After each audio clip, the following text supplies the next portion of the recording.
नमस्कार दोस्तों, मैं नीरज शर्मा आप सभी को चाणक्य इंस्टीट्यूट के यूट्यूब चैनल में हार्दिक स्वागत करते हैं। दोस्तों, उम्मीद है कि आप स्वस्थ होंगे, अच्छे होंगे और पढ़ाई को कंटिन्यू जारी रखे होंगे। दोस्तों, जैसे कि हम लोग पढ़ रहे हैं यूपी ट्रिपल एससी पेट एग्जाम जो आपका 6 सितंबर और 7 सितंबर को होना है, उसके लिए हम लोग स्पेशल डीआई सेशन कर रहे हैं। दोस्तों, इस डीआई सेशन में हम लोगों ने अभी तक जो पढ़ चुके हैं, हमने बताया था आपको पिछली क्लास में भी कि हमने पाई चार्ट पे डिस्कस कर लिया है, हमने लाइन ग्राफ पढ़ लिया, हमने बार ग्राफ पढ़ लिया। अब हम लोग टेबल पे काम कर रहे हैं। दोस्तों, तो टेबल पे हमने आज आपके सामने यूपी ट्रिपल एससी पेट 15/10/2022 शिफ्ट नंबर 2 में जो टेबल आई थी, आज उस पर डिस्कस करेंगे। दोस्तों, बहुत ही आसान टेबल है। इसमें मतलब ये कहें कि 2022 में जो टेबल आई थी उसमें सबसे आसान टेबल ये थी। बहुत ही आसानी से आप इसको पूरी तरीके से समझ सकते हैं, कोई बहुत बड़ी बात इसमें नहीं है। इसमें कह रहा है 5 महीनों के दौरान 5 कंपनियों द्वारा बेचे गए उत्पादों की संख्या दी गई है। 5 महीने हैं, जनवरी, फरवरी, मार्च, अप्रैल और मई, और 5 कंपनियां हैं। 5 कंपनियों मतलब PQRST 5 कंपनियां हैं। इनके द्वारा बेचे गए उत्पाद की संख्या आपको दी गई है। सामने हर महीने में कौन सी कंपनी कितना उत्पाद जो है वो बेच रही है, इसके बारे में आपको जानकारी दी गई है। आपसे कह रहा है कि तालिका का अध्ययन करें और निम्नलिखित प्रश्नों के उत्तर दें। आपने ये जान गया भाई कि जो आपकी टेबल है यानी तालिका जो आपकी है ये किस पे डिपेंड है। 5 महीने हैं और 5 अलग अलग कंपनियां हैं, उनके द्वारा अलग अलग महीनों में बेचे गए आपको क्या दिए गए, उत्पाद दिए गए। जैसे अगर जनवरी की बात करें, कंपनी है PQRST, ये कंपनी है और ये आपके महीने हैं। जैसे P 130 उत्पाद बेच रही है, 135 बेच रही है, 180, ये अलग अलग महीने में। तो आइए, टेबल आप समझ चुके हैं, टेबल किसके बीच की बात कर रहा है, महीना और 5 कंपनी के बीच की बात। दोस्तों, इस टेबल का पहला प्रश्न हम लोग देखते हैं क्या है। कह रहा है कि फरवरी में कंपनी P, S और T द्वारा बेचे गए उत्पादों की औसत संख्या कितनी है। फरवरी महीना आपको ये दिख रहा है। फरवरी में किसके किसके द्वारा, P, S और T। तो फरवरी महीने में P 155 है, 155 उत्पाद है। S कितना है दोस्तों, S 110 उत्पाद है। और T कितना है, तो T आपका 90 उत्पाद है। क्या है, 90 उत्पाद। आपको फरवरी महीने में आपने क्या देखा कि जो आपका फरवरी महीना है उसमें P 155, S 110 और T 90 उत्पाद क्या है, बेच रहा है। आपको क्या निकालना है, औसत निकालना है। क्या निकालना है, औसत। तो औसत बराबर होता है कुल पदों का योग बटे कुल पदों की संख्या। अब आपको करना क्या है, इन तीनों को ऐड कर लेना है। क्या करना है, ऐड कर लेना है। अगर आप इसको ऐड करते हैं तो क्या हो जाएगा, 200 हो जाएगा ये, यदि 300, 355, 355, 355 को 3 से भाग कर दीजिए, 3 से भाग कर दीजिए, 3 एकन्नम 3, 3 एकन्नम 3, 2 बचेगा 25 हो जाएगा। तो 3 अठे 24, 118 ये लगभग आता दिख रहा है। तो 118, 119 आपका है नहीं, हम आगे ले जाए तो 118 आप क्या बताओगे, लगभग अनुमानित मान आपसे पूछा था, तो 118 के लगभग वही आपका 118 बताएंगे। कोई बहुत बड़ी बात नहीं थी। आपको PST में फरवरी महीने में, किस महीने में, फरवरी महीने में जो आपका बेचा गया है सामान, उसकी जो उत्पाद की जो संख्या है उसको क्या करना था, आपको जोड़ लेना था। और जोड़ करके 3, क्योंकि 3 कंपनी की बात कर रहा था, कंपनी P, कंपनी S और कंपनी T, तो आपको क्या करना था, 3 से भाग कर देना था, आपको मिल जाता कितने, लगभग औसत क्या है ये आपको। आइए दोस्तों, दूसरा प्रश्न क्या है इस टेबल का देखते हैं। कह रहा मार्च में कंपनी P और R द्वारा बेचे गए उत्पादों की कुल संख्या का अप्रैल में उन्हीं कंपनियों द्वारा बेचे गए उत्पादों की कुल संख्या से अनुपात कितना है। आपको क्या कह रहा है, मार्च महीने में, तो मार्च कहाँ है आपका, ये है मार्च आपका, ये है मार्च महीने में कंपनी P और R, कंपनी P ये है और R कहाँ है भैया, तो R ये है। कंपनी पी और आर। मार्च में पी और आर द्वारा बेचे गए उत्पादों की, तो पी कितना बेच रहा है भैया 180, पी कितना बेच रहा है 180, और आर कितना बेच रहा है तो आप कहोगे 115, कितना बेच रहा है 115। इन दोनों को जोड़ लीजिए।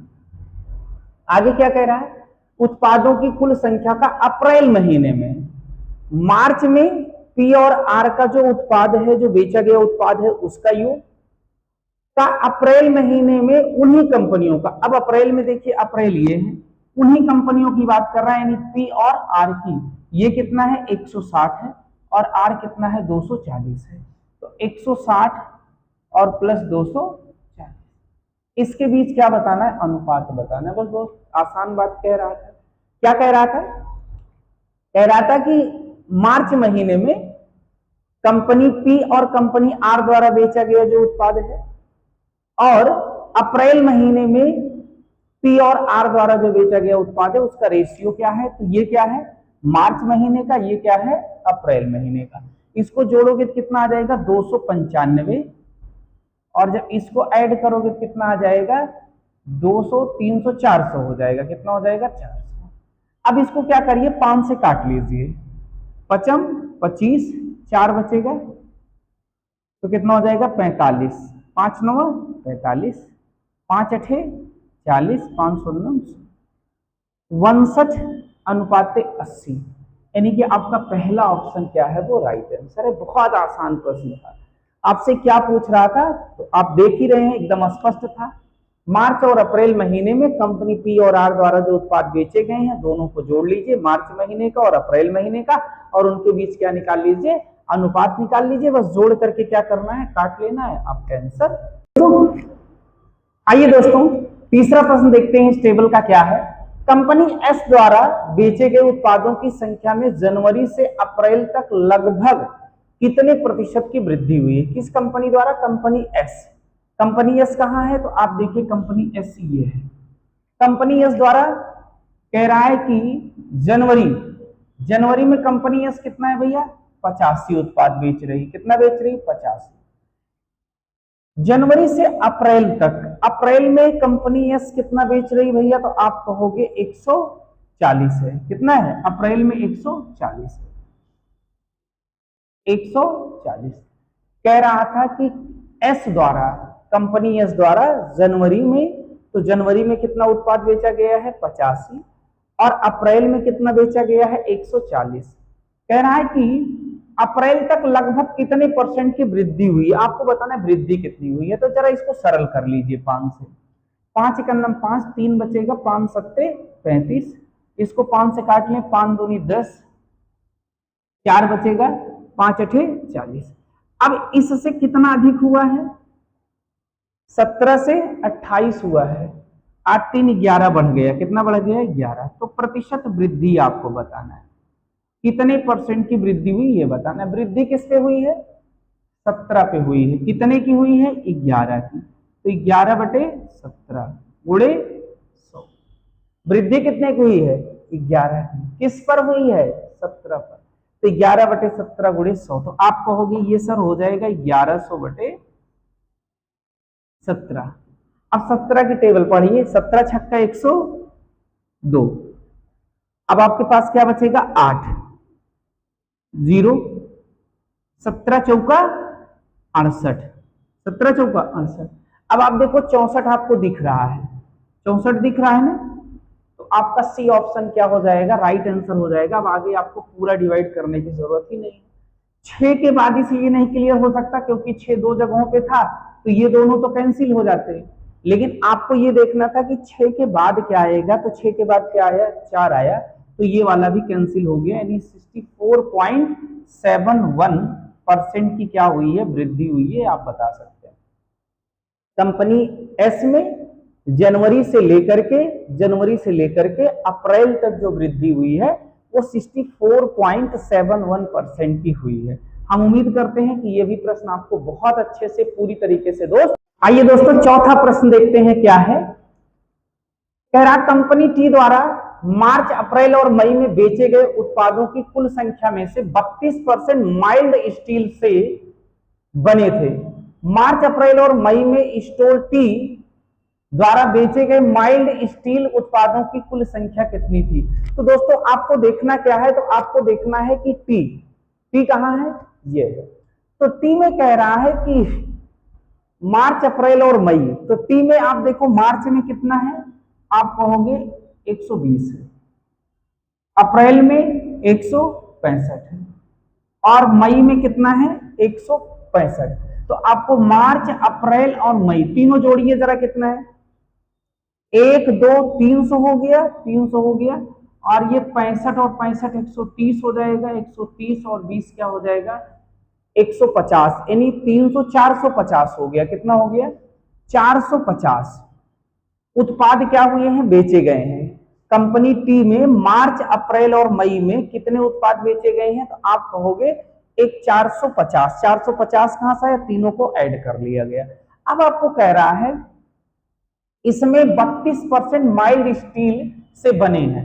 तो आपसे कह रहा मार्च अप्रैल और मई में स्टील टी द्वारा, स्टोर जो टी है यानी कंपनी जो टी है वो बेचे गए माइल्ड स्टील उत्पादों की संख्या, कितने माइल्ड स्टील है, तो इसका 32% ही तो है, 32% ही तो माइल्ड स्टील है। कितने परसेंट है, 32% माइल्ड स्टील से बने हैं। तो आपको बताना है मार्च अप्रैल और मई में स्टोर टी द्वारा बेचे गए माइल्ड स्टील उत्पादों की कुल संख्या, एक 450 का 32%।